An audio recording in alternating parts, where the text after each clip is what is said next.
চীনের Shanghai flyover বিশ্বের নান্দনিক উড়াল সেতুগুলোর একটি। পরিকল্পিত ডিজাইনের কারণে সেতুটির উপর নিচ দিয়ে সমান্তরালে গাড়ি চলতে পারে।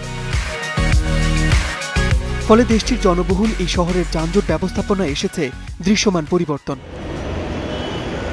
নির্মাণশৈলীতে বিশ্বের আধুনিক উড়াল সেতুগুলো সমকক্ষ হলেও যানজট ব্যবস্থাপনায় অনেকটাই পিছিয়ে বাংলাদেশের সবচেয়ে বড় মেয়র মোহাম্মদ হানিফ ফ্লাইওভার। প্রায় ৯ কিলোমিটার লম্বা এই উড়াল সেতুর উপরে গাড়ি চলাচল নির্বিঘ্ন হলেও সব বিপত্তি নিচের সড়কে। দিনের বেশিরভাগ সময় সেতুর নিচে গুলিস্তান যাত্রাবাড়ি ও যাত্রাবাড়ি ডেমরা সড়কে লেগে থাকে যানজট।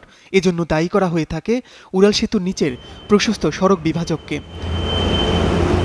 গাড়ির জায়গাটা বন্ধ করে রাখছে, হয়তো দুইটা গাড়ির ৫-৬ জায়গা থাকতো। যে সিঙ্গেল রোড সবসময় জাম লেগে থাকে, আর আমরা নিয়মিত প্রতিদিন জাম লেগে থাকেন। এই মোটর ডিবেটের কারণে যে রাস্তা করছে চিপা, এই চিপা রাস্তার কারণে মনে করেন আরও যানজটটা বেশি রকম বাজে। বেশিরভাগ জায়গাতেই বেদখল হয়ে গেছে এসব সড়ক বিভাজক। কোথাও গড়ে তোলা হয়েছে অস্থায়ী দোকান, রিক্সা ভ্যানের গ্যারেজ, ফেলা হচ্ছে ময়লা আবর্জনা।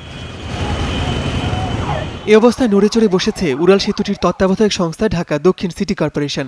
৩ মাসের মধ্যে সেতুর নিচের প্রশস্ত সড়ক বিভাজক ভেঙে ফেলার সিদ্ধান্ত নিয়েছে সংস্থাটি। যে মেয়র মোহাম্মদ হানিফ ফ্লাইওভার সেটা নিচের যে অংশটুকু সেটা অপ্রয়োজনীয়ভাবে কিছু ডিভাইডারের মতো, কিছু ওয়ালের মতো তৈরি করা আছে এবং সেটা কিন্তু ব্যাপক। এই প্রতিবন্ধকতাগুলোকে সরিয়ে এখানে আপনার কার পার্কিংয়ের ব্যবস্থা করে দেব। আগামী সপ্তাহে আমরা আর্থিক প্রশাসনের অনুমোদন দেওয়ার পরে টেন্ডার যাবে, টেন্ডারের পরে আমরা কাজ শুরু হবে। দক্ষিণের মেয়র জানিয়েছেন, সড়ক বিভাজক ভাঙার পর সেই জায়গায় পরিকল্পিত পার্কিং জোন গড়ে তোলা হবে।